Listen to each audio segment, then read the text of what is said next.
Si tu veux obtenir un tout petit ourlet, tu vas adorer l'ourlet rouloté. Donc l'ourlet rouloté, c'est un ourlet d'une largeur de 3 mm seulement, qui est parfait à utiliser avec des tissus qui sont fins et légers et même les tissus extensibles. Pour certains projets là, comme des blouses, des jupes, certaines finitions là, de rideaux, on n'a pas le choix d'utiliser un ourlet tout fin, tout mince pour éviter dans le fond de faire un ourlet là, qui est bien plus épais, plus prononcé.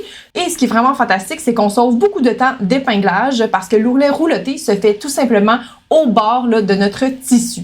Mon nom c'est Christine et je suis propriétaire d'une école de couture à Mont-Saint-Hilaire. Dans cette capsule testée en atelier, je vais te donner tous mes trucs pour être capable de réaliser l'ourlet rouloté.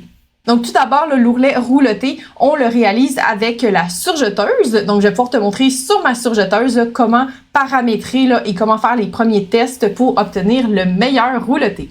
Donc ici, à la surjeteuse, je vais utiliser là, la surjeteuse Babylock vibrant pour te montrer là, comment faire l'ourlet rouloté. C'est assez similaire d'une machine à l'autre, mais je te recommande dans le fond d'aller voir là, ton manuel d'instruction où on parle là, de l'ourlet rouloté ou Roll M.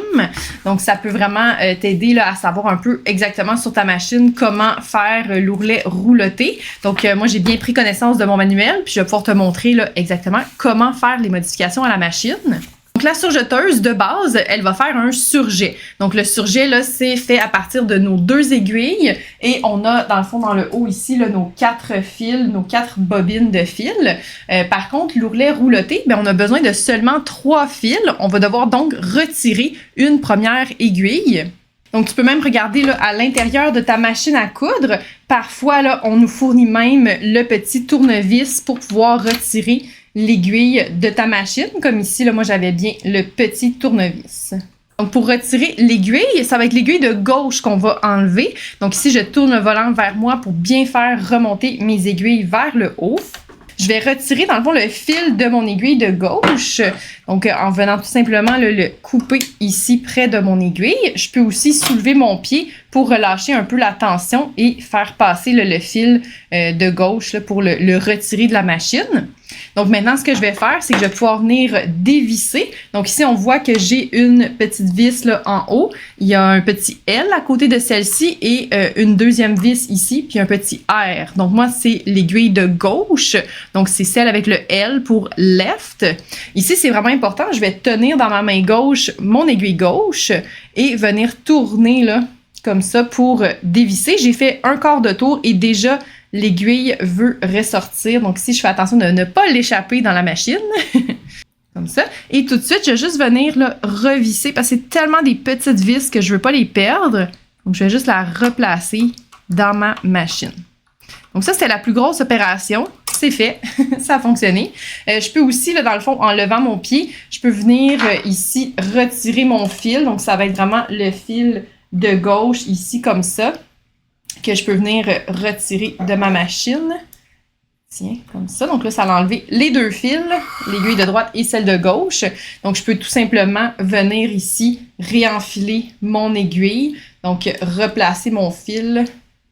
Donc ici, replacer mon fil d'aiguille pour ma surjeteuse. Donc, parfois, là, ça va peut-être arriver. Il faut juste refaire un peu notre enfilage parce que dans le fond, il nous faut garder l'aiguille de gauche. Donc ici, toujours en levant le pied, je peux tirer sur mon fil et venir juste réenfiler l'aiguille de droite.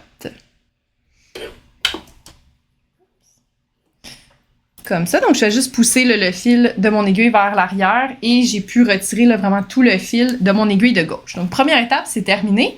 Deuxième étape, il faut encore faire une modification dans la machine. Donc, ici, là, ça s'appelle, dans le fond, le doigt mailleur. Je vais juste ouvrir le capot de ma surjeteuse et le devant aussi.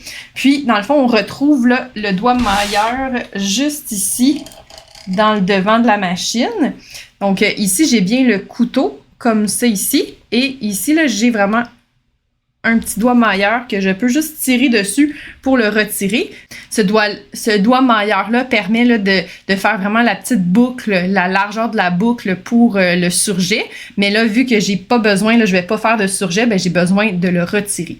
Donc, habituellement, là, il y a un petit compartiment ici. On voit, j'ai comme un extra de doigt mailleur ici, ou plutôt un plus petit, qui est dans ma machine, mais là, je vais juste le ranger ici pour pas le perdre. Donc, c'est vraiment important lorsqu'on fait nos modifications de ne pas perdre nos outils. Donc maintenant, une autre chose à modifier, c'est de venir ici sur le côté de la machine. Ça, c'est la longueur de mon point. Donc, on voit que j'étais bien positionnée à 2,5. Ce que je vais faire maintenant, c'est que je vais aller le tourner pour aller chercher... Tiens, comme ça, c'est un peu difficile. Pour aller chercher là, vraiment le petit repère ici aligné avec le R. R pour roulotter. Donc, c'est important d'être situé là, vraiment dans cette zone-là pour la machine. Parce que là, je lui dis à la machine, là, parce qu'elle ne sait pas encore que j'ai retiré l'aiguille, que j'ai enlevé le doigt mailleur. Ben là, je lui dis, fais un rouloté, ne fais plus de surjet. Sinon, ici, vu que je suis juste à côté là, du différentiel, je vais montrer là, qu'il reste à 1. Donc, le différentiel là, pour l'ourlet rouloté régulier, ben, il reste au neutre, donc à 1. Donc, ça va pas tirer, ça va pas non plus retenir mon tissu. Donc, on le garde tout simplement à 1. Souvent, ce que je vais faire à cette étape-ci, je vais pas tout de suite modifier là, les tensions dans le haut de la machine. Donc ici, là, les tensions, je vais les garder régulières comme ça. Et je vais aller faire là, un premier test avec une retaille de mon tissu. Donc ici, ça va être l'exemple pour un tissu très fin, là, comme un rideau, pour lequel on voudrait faire un petit ourlet rouloté. Donc je vais l'utiliser comme premier test pour vérifier après, est-ce qu'il y a un fil qui tire moins, est-ce que je dois modifier la tension dans ma machine. Donc ici, je peux coudre un petit peu dans le vide, juste pour retirer un peu le point de surjet. Là, je vois que c'est pas mal fini, là, le point de surjet est terminé. Et ici, ce que je vais faire, c'est que pour mon test, je vais vraiment aller couper un petit peu plus de tissu pour vraiment que l'ourlet rouloté le prenne dans mon tissu.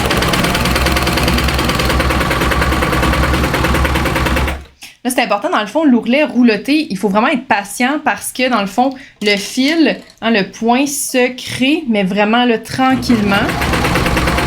Comme ça, là, je vais montrer que le point, je le regarde ici dans mon pied. Donc, je le laisse prendre sa place. Là, donc, il ne faut pas que je pousse. Donc, c'est sûr qu'il y a plus de points, il y a plus de fils dans un ourlet rouloté, donc c'est plus long. Donc, il ne faut pas que j'essaie de pousser plus vite. La machine doit prendre le temps de faire l'ourlet rouloté.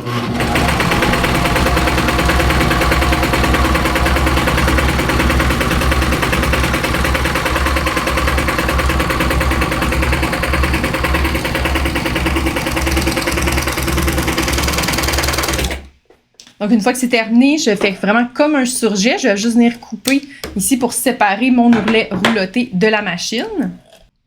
Et ici, je prends toujours la peine là, de venir un peu étudier mon ourlet rouloté. Est-ce qu'il convient là, à mes attentes? Est-ce que ça fonctionne bien dans mon tissu? Donc ici, je vois vraiment là, que au niveau de mes fils, mon point, il est vraiment beau et régulier. Donc, il n'y a rien vraiment qui accroche. Il n'y a pas de tension supplémentaire à ajouter. Le tissu et le point rouloté là, fonctionnent très bien. Donc, dans le fond, je ne ferai pas d'autres modifications pour l'ourlet rouloté. Ici, c'était pour montrer l'exemple dans un tissu qui est très fin. Comme je disais, là, comme un rideau, même pour une blouse, hein, ça peut être vraiment très léger, très bien, que ça devient vraiment bien fermé en notre tissu. Puis, c'est suggéré là, surtout d'utiliser soit un fil qui est de la même couleur que notre tissu pour qu'on le voit pas, hein, que ça soit vraiment très discret, ou comme ici, là, on peut même utiliser un fil contrasté. Donc ça, c'était pour l'ourlet dans un tissu là, qui est très fin. Donc j'ai fait mon premier test. C'est vraiment ce que je suggère de faire là, avant de le faire dans le vrai vêtement pour pas avoir de mauvaises surprises. Donc pour l'ourlet de base, là, vraiment comme ça, je modifierai rien d'autre là, sur ma machine. Ici, j'ai oublié de préciser que ma machine à coudre, elle est toujours mise à 6 sur le côté ici. 6 étant là, la largeur du surjet. Donc ça, je n'ai pas changé là, ce paramètre-là dans ma machine.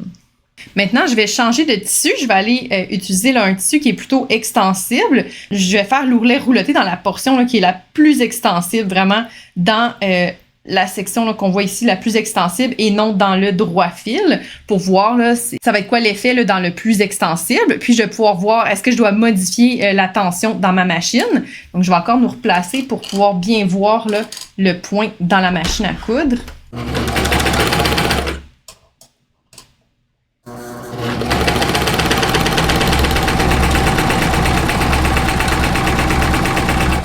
Donc ici, on voit bien aussi le point là, qui coud. Donc je vais en coudre un petit peu et après ça, aller voir là, qu'est-ce qui se passe.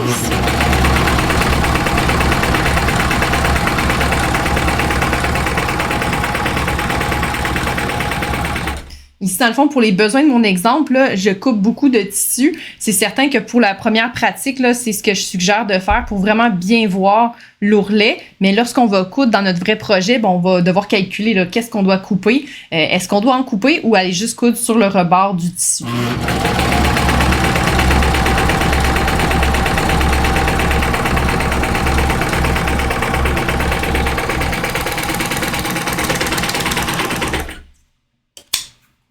Donc ici encore, là, ça a réagi vraiment bien. C'est certain qu'ici, on voit beaucoup plus là, mon fil vu que c'est un fil contrastant. Mais ce que je regarde dans le fond, là, c'est vraiment là, au niveau du fil ici de l'aiguille. Donc le fil à ma gauche, il semble être assez bien pris là, dans mon tissu. Il n'y a pas rien qui semble être surmonté là, comme ça. Par contre, je vais m'essayer, dans le fond, à mettre un petit peu plus de tension au niveau, justement, de mon aiguille. Donc ici, au lieu d'être à 4, là, je vais m'essayer juste d'être à 6 pour voir là, la différence. Comme ça, si jamais dans ton projet, ça cause problème, on peut voir là, un peu l'effet.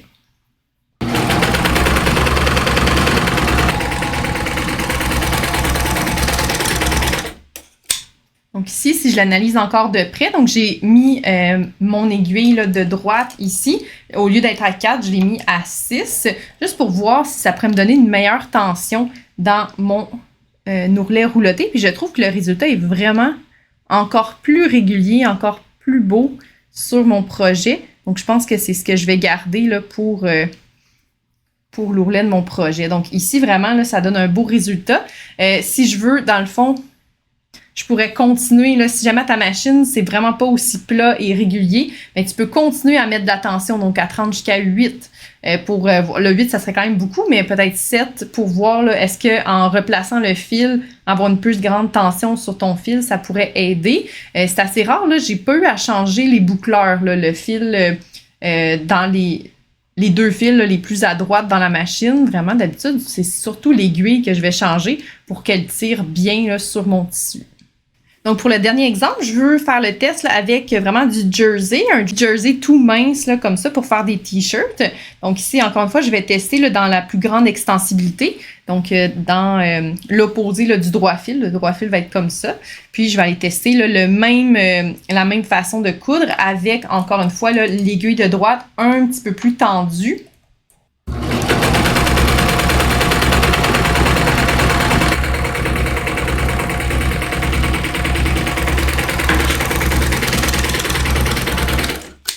Donc ici, si je regarde le résultat, je vois que dans le fond, au départ, en tout cas, ma machine a un peu plus de difficulté. On dirait là, que l'ourlet roulait vraiment pas comme il faut. Donc ici, après, ça s'est placé, mais c'était pas constant. On dirait qu'il y a toujours des petites choses là, qui dépassent. Donc ce que je vais faire, c'est que je vais premièrement essayer de replacer là, juste ma tension à une tension régulière. Je vais commencer avec ça, puis étudier là, déjà, est-ce que ça fait des modifications qui deviennent plus à mon goût ou est-ce que ça l'empire? Donc ici, je vois, là, c'est moins visible à la caméra, mais il y a encore des petits...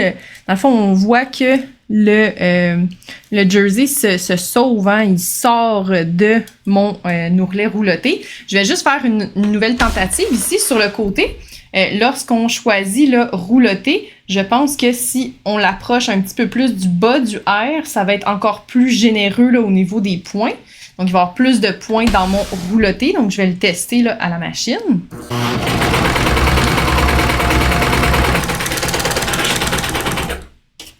Ça. Donc, ça, c'est la première partie là, où est-ce que j'avais encore la même façon de faire. Comme ça, ici, c'était plus écarté. Et là, on voit que mon rouloté, oui, il a été plus rempli. Donc, ça se remplissait beaucoup plus de fils. Puis, on dirait que j'ai pu éviter, là, j'en ai juste quelques zones encore où est-ce que j'ai une section de tissu qui a de l'air moins bien finie. Mais déjà, là, ça a beaucoup plus de bon sens, comme ça.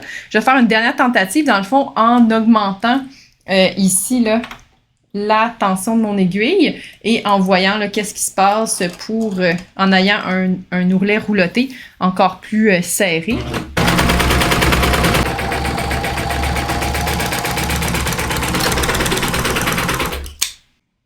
Comme ça. Donc ici, dans le fond, j'avais changé là, ma tension, mais je trouve que ça l'avait vraiment empiré. Donc j'ai remis ma tension là, à la tension régulière à 4 et j'ai un petit peu élargi mon point. Donc, au final, mon dernier essai était le meilleur. Donc, c'est souvent ce que je vais faire là, avec les tissus des élèves. Je vais prendre leur tissu et faire des petits tests pour faire le réglage le meilleur avec leur tissu. Après ça, ça dépend toujours là, de l'extensité de leur tissu, du résultat qu'elles veulent. Aussi, est-ce qu'on a le fil de la bonne couleur? Donc, souvent, ça nous permet là, de un petit peu plus camoufler notre ourlet rouloté. Mais c'est ça, ça nous permet d'adapter le plus possible pour que ça soit bien constant et bien joli là, sur notre projet. Puis ici, il faut juste pas oublier, là, lorsque je couds, je m'assure là, d'avoir toujours un peu quelque chose à couper. Je trouve que ça l'aide beaucoup à faire un beau rouloté là, près du tissu et du bord. Donc, c'était pas plus compliqué pour être capable de régler la surjeteuse au point rouloté. Par contre, je sais que plusieurs de mes élèves, sur leur propre surjeteuse à la maison, on n'a pas la même surjeteuse, c'est pas les mêmes paramètres, puis c'est parfois très bien dissimulé le bouton là, pour passer en mode rouloté. Donc, vraiment, chercher le R, chercher un P, chercher tous ces indices-là qui nous permettent de savoir là, où aller dire à la machine de commencer à faire rouler l'ourlet. Donc, ça peut être plus compliqué au départ. Vraiment, regardez notre livre d'instructions, bien que même mon livre d'instructions, je le trouve pas très clair pour faire le rouloté. C'était vraiment plus par essai-erreur en regardant certaines informations. Donc, décourage-toi pas, ça se fait à la surjeteuse, mais il faut un peu de patience. Puis surtout, comme je te montrais, là, j'essaie toujours mon rouloté sur un tissu, une chute de mon propre tissu pour mon projet parce que je veux avoir vraiment déjà le résultat, le bon paramétrage pour ma machine avant de faire la vraie couture. Donc, on se pratique souvent là, un bon 15 minutes avant d'être capable de faire notre vraie couture. Mais une fois que les paramètres sont bons, puis que j'utilise souvent le même type de tissu, ce que j'aime bien faire, c'est que je prends une photo de ma surjeteuse pour m'assurer de me souvenir, là, c'était quoi déjà les bons paramètres. Donc, c'est un peu ce que j'ai fait là, pour la vidéo. Une élève m'avait demandé de faire du rouloté, puis j'ai dû tout bien comprendre ça, faire les bons paramètres, puis depuis ce temps-là, j'ai pris ma photo et je sais comment régler la machine. Donc, tu pourrais te demander, est-ce que c'est vraiment nécessaire de retirer là, l'aiguille de gauche? Hein? Souvent, c'est l'étape là, qui nous intéresse le moins, parce que là, il faut comme tout enlever notre surjeteuse, puis elle va être beaucoup plus longue à replacer pour le mode surjet. Je t'avoue que de mon côté, là, dans plusieurs cas, je n'ai pas retiré l'aiguille de gauche parce que ça me faisait quand même un petit ourlet tout petit, bien discret, mais avec une aiguille de plus. Donc c'était vraiment pas si terrible que ça. Je voulais avoir quand même une belle petite finition, mais j'ai seulement changé tous les autres réglages et j'ai gardé là, mes doubles aiguilles. Donc il faut vraiment faire le test, là, je pense, comme toutes les options là, que j'ai pu montrer. Aussi, tu pourrais te demander est-ce que ça fonctionne là, sur tous les tissus. Donc ici, j'ai voulu quand même montrer, là, j'ai montré 3 types de tissus, donc du tissu plus fin, du tissé. Oui, ça fonctionne super bien, ça peut faire des très belles finitions. Surtout, je pense là, par exemple aux emballages de cadeaux, des foulards, des petites choses comme ça. Ben on fait un petit rouloté tout le tour et le tour est joué. Là, c'est vraiment pas plus compliqué que ça. Par contre, vraiment à tester sur le tissu parce que certains tissus vont tellement s'effilocher qu'au final, ça m'est déjà arrivé de rouloter et que le rouloté, se retirait du tissu. Donc ça, on veut vraiment pas ça, surtout si on veut en mettre un peu partout. Donc, de vraiment faire le test de nos finitions pour s'assurer, c'est vraiment une bonne idée là, de faire la finition comme ça. Ou il faudrait plutôt avoir une autre option, peut-être tourner, piquer, pour être capable d'aller vraiment bien enfermer notre ourlet. Mais comme je disais, dans la plupart des cas, là, ça va bien fonctionner, puis ça va faire un joli petit ourlet, autant dans des tissés que dans les tissus extensibles. Donc, en résumé, là, le rouloté, c'est vraiment un petit plus sur ta surjeteuse. Il faut vraiment tester tous les paramètres, voir c'est quoi la recette qui fonctionne à ta machine à coudre et surtout tester là, sur une retaille avant de faire le vrai projet. Donc, si tu aimes l'ourlet rouloté, mais tu aimerais avoir l'effet un peu plus laitue, donc ondulé comme ça. Donc, j'ai fait une vidéo là, qui va être juste ici. Tu peux aller la consulter pour voir là, quel petit réglage on doit changer pour obtenir cet effet-là. En attendant, je te souhaite bonne couture et à la prochaine. Bye bye!